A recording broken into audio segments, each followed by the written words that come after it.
Video பார்க்கும் அனைவருக்கும் வணக்கம். நான் உங்கள் வினோத். இன்றைக்கி நம்ம சேனலில் என்ன பார்க்க போகிறோம்னா, அது நம்ம தமிழ்நாட்டில் இருக்க மொத்தமாக பிஎட் காலேஜ் இருக்குல்ல, அது மொத்தம் எத்தனை காலேஜ் இருக்குது, அந்த காலேஜ் எல்லாம் அதோட நேம் லிஸ்ட்டை பற்றி தான் பார்க்க போகிறோம். ஸோ வீடியோ பார்க்குறதுக்கு முன்னாடி நீங்கள் நம்ம சேனலை சப்ஸ்கிரைப் பண்ணாமல் இருந்தீங்கன்னா நம்ம சேனலை சப்ஸ்கிரைப் பண்ணிவிட்டு பக்கத்தில் இருக்க பெல் பட்டன் ஏற்றி அதை ஆள் ஏற்றிக்கிங்க. அப்போ தான் நான் போடக்கூடிய ஒவ்வொரு வீடியோவும் உங்களுக்கு உடனே வரும். சரி, வாங்க இப்போ நம்ம வீடியோக்குள்ளே போகலாம். டோட்டலாக தமிழ்நாட்டில் மொத்தம் பார்த்தீங்கன்னா 7 பிஎட் காலேஜ் தான் இருக்குது. அதுக்கு மேலே ஒரு டவுட் சொல்லிடுறேன். நிறைய பேர் என்ன சொல்லி கேட்குன்னா, அதுதான் வந்து டிஸ்டன்ஸ் எஜுகேஷனில் படிச்சிருக்கேன் பிஎடு. சரி, ஓகே, நான் யூஜி படிச்சிருக்கேன், நான் இப்போ பிஎட் அப்ளை பண்ணலாமா சார், எனக்கு கிடைக்குமா சார்னு கேட்குறீங்க. எல்லாமே அப்ளை பண்ணலாம், ஆனால் பர்சன்டேஜ் வேணும். பர்சன்டேஜ் இங்கே இருந்தால் மட்டும்தான் உங்களுக்கு சீட் கிடைக்கும். அது ஒன்று மட்டும் தான். ஏன்னா டிஸ்டன்ஸில் படிக்கும்போது பர்சன்டேஜ் அதிகமாக போட்டிருக்க மாட்டாங்க, கம்மியாக தான் அவங்க போடுவாங்க. அது நமக்கே தெரியும். அதனால் உங்களுக்கு கிடைக்க ரொம்ப கொஞ்சம் சான்ஸ் ரொம்ப கஷ்டம். பர்சன்டேஜ் அதிகமாக இருந்தால் மட்டும்தான் பிஎட் கவர்மெண்ட் காலேஜ் மொத்தமாக கிடைக்கும். ஏன்னு சொல்லி கேட்குறீங்கன்னா, மொத்தமாக 7 காலேஜ் தான் இருக்குது. அந்த 7 காலேஜில் மொத்தமாக 2 வந்து உமன்ஸ் காலேஜ், பசங்க எடுக்கவே முடியாது, ஓகேவா. மீதி 5 காலேஜ் மட்டும்தான். அந்த 5ல் ஒரு காலேஜ் பார்த்திங்கன்னா வந்து பாய்ஸ் காலேஜ் மட்டும்தான். அப்போ பார்த்துங்க, அப்போ 4 தான். அந்த 4 காலேஜ் தான் எல்லாமே எடுக்கலாம்.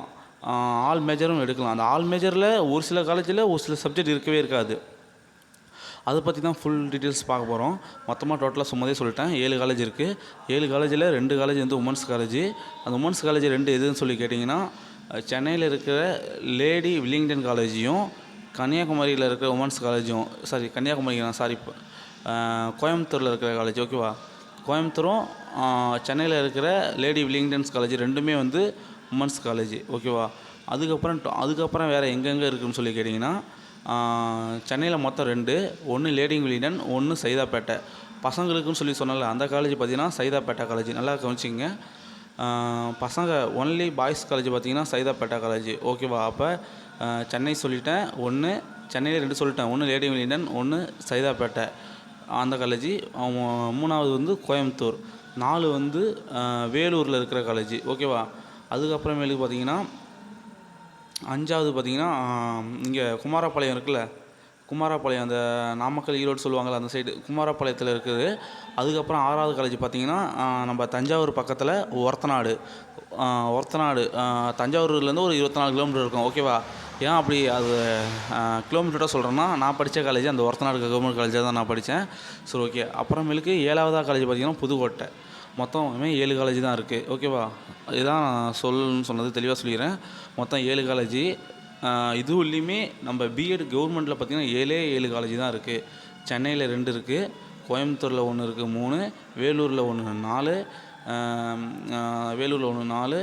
அதுக்கப்புறம் சொல்லி பார்த்திங்கன்னா என்ன சொன்னேன், தஞ்சாவூர் பக்கத்தில் ஒரத்தநாடு, இங்கே புதுக்கோட்டை, இன்னும் ஒன்று என்ன சொன்னேன் டக்குன்னு தெரியலையே. சரி, ஓகே, அது கமெண்டில் போடுங்க. டக்குன்னு நாம வர மாட்டுது, மறந்து போடுது.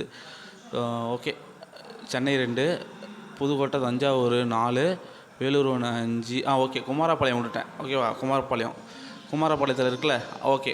இதான் மொத்தமாகவே 7 காலேஜ் தாங்க இருக்குது. இந்த 7 காலேஜ் பார்த்திங்கன்னா தஞ்சாவூர் ஒரத்தநாட்டில் இருக்குது.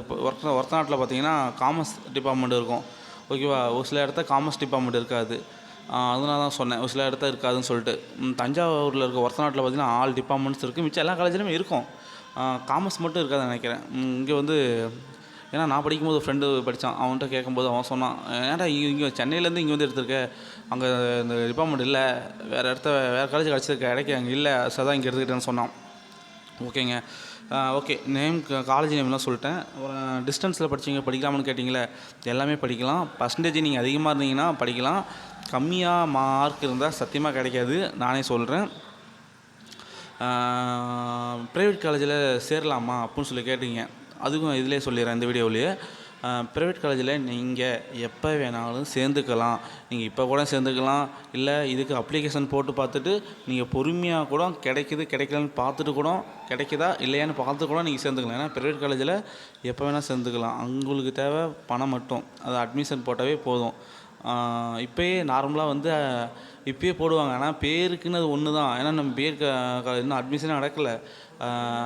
என்ன பண்ணுவாங்கன்னா 1000 ரூபா வாங்கிட்டு சும்மா அப்ளிகேஷன் காலேஜ் அட்மிஷன் போட்ட மாரி வச்சுருப்பாங்க, அவ்வளோதான், ஓகேவா. நீங்கள் எப்போ வேணால் ப்ரைவேட் காலேஜ் போட்டுக்கலாம். நீங்கள் மார்க் அதிகமாக இருந்தீங்கன்னா ஒரு தடவை ட்ரை பண்ணி பாருங்கள். ஓரளவு குறிப்பிட்ட அளவு மார்க் இருந்தீங்கன்னா ஓரளவு ட்ரை பண்ணி பாருங்கள், ஒன்றும் பிரச்சனை இல்லை.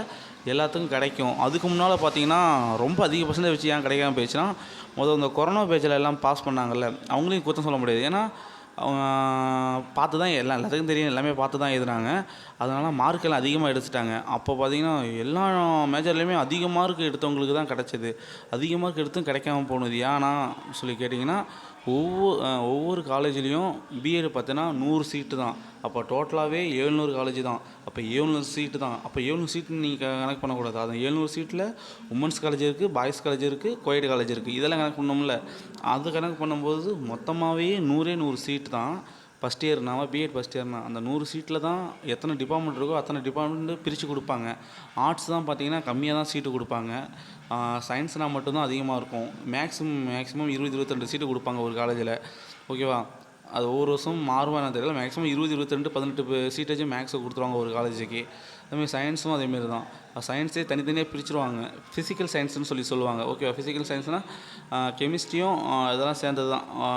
எல்லாம் ஆமாம், ஃபிசிக்ஸும் கெமிஸ்ட்ரியும் சேர்ந்தது தான் ஃபிசிக்கல் சயின்ஸ்னு சொல்லுவாங்க. ஓகேவா? இந்த பாட்னி சுவாலஜி சேர்ந்தது அது பயாலஜிக்கல் சயின்ஸ்னு சொல்லுவாங்க. சயின்ஸே 2 டிபார்ட்மெண்ட்டாக பிரிச்சுருவாங்க பிஎட் பொறுத்தளவு. ஒன்று பயாலஜிக்கல் சயின்ஸு, ஒன்று ஃபிசிக்கல் சயின்ஸு. ஓகேவா? அங்கே பாட்னி சுவாலஜி வந்து பயாலஜிக்கல் சயின்ஸு, ஃபிசிக்கல் சயின்ஸுனால் ஃபிசிக்ஸும் கெமிஸ்ட்ரியும். ஓகேவா? அதுக்கப்புறம் தமிழ், இங்கிலீஷு, எக்கனாமிக்ஸு, காமர்ஸு இதெல்லாம் அப்படி தனியாக கொஞ்சம் சீட்டு 5 சீட்டு, ஒரு 6-7 சீட்டுன்னு இப்படின்னு சொல்லி பிரித்து தருவாங்க. தமிழுக்கு ஒரு 11-12 சீட்டு தருவாங்க. இங்கிலீஷுக்கும் ஒரு 12-11 சீட்டு தருவாங்க. இதை தாங்க 100 சீட்டாக பிரிப்பாங்க. இதை நான் தனியாக ஒரு வீடியோவில் சொல்லலான்னு இருந்தேன். ஓகே, இப்போ கொஞ்சம் அர்ஜென்ட்டாக சொல்லிட்டேன். இதை பற்றி தெளிவாகவே இன்னொரு வீடியோவில் சொல்கிறேன். வேறு எந்த டவுட்டாக இருந்தாலும் கமெண்ட் செக்ஷனில் கமெண்ட் பண்ணுங்கள். நான் கமெண்ட் பண்ண முடியல, கமெண்ட் பண்ணல தப்பாக எடுத்துக்காதீங்க. நீங்கள் கேட்குற அந்த கமெண்டை வந்து தெளிவாகவே நான் ஒரு வீடியோவாக மேக் பண்ணி உங்களுக்கு உடனே சொல்கிறேன். வேறு என்ன சொல்லணும்னு நினச்சேன், ஏற்கனவே சொல்லியிருந்தேன். நீங்கள் ஏன் இத்தனை நாளாக வீடியோ போடாமல் இருந்தீங்க, எந்த ஒரு வீடியோ அப்லோட் பண்ணாமல் இருந்தீங்கன்னு நிறைய பேர் டவுட் வந்திருக்கா இல்லைன்னு தெரியல. ஆல்ரெடி என்னோடய பழைய சப்ஸ்கிரைபருக்கு நிறைய பேர் இருந்திருக்கும். நான் வீடியோ போட்டிருக்க மாட்டேன். அதோட ஃபுல் டீட்டெயிலாக ஒரு வீடியோ நான் போடுறேன். ஆல்ரெடி என்னை ஃபாலோ பண்ணியிருந்தீங்க உங்களுக்கு தெரிஞ்சிருக்கும், நான் சொல்லியிருப்பேன். அது இந்த வீடியோவிலேயே. ஓகே, நெக்ஸ்ட்டு ஒரு வீடியோவில் சொல்கிறேன். இதை தாண்டா மதியம் சொன்னேன், நெக்ஸ்ட்டுன்னு கண்டிப்பாக சொல்கிறேன். என்னோடய ஃபுல் டீட்டெயில்ஸும் நெக்ஸ்ட் ஒரு வீடியோவில் நான் என்ன பண்ணேன், ஏன் இவ்வளோ பிரேக் எடுத்துக்கிட்டேன், எதுக்காக இப்போ நான் என்ன பண்ணிகிட்டு இருக்கேங்கிறதோட ஃபுல் டீட்டெயிலாக உங்களுக்கு வீடியோவில் சொல்கிறேன். ஓகே, இந்த வீடியோ உங்களுக்கு பிடிச்சுன்னு நினைக்கிறேன். தயவுசெய்து இந்த வீடியோ உங்கள் ஃப்ரெண்ட்ஸுங்களுக்கு ஷேர் பண்ணுங்கள். நெக்ஸ்ட்டு ஒரு வீடியோவில் நெக்ஸ்ட்டு தொண்டை வர கரகன் இருக்குது, அதான் பேச முடியல, கோச்சிக்காதீங்க. சரி, நெக்ஸ்ட்டு ஒரு வீடியோவில் உங்களை சந்திக்கும் வரை உங்களிடம் விடைபெறுவது உங்கள் வினோத். டாடா, பாய்.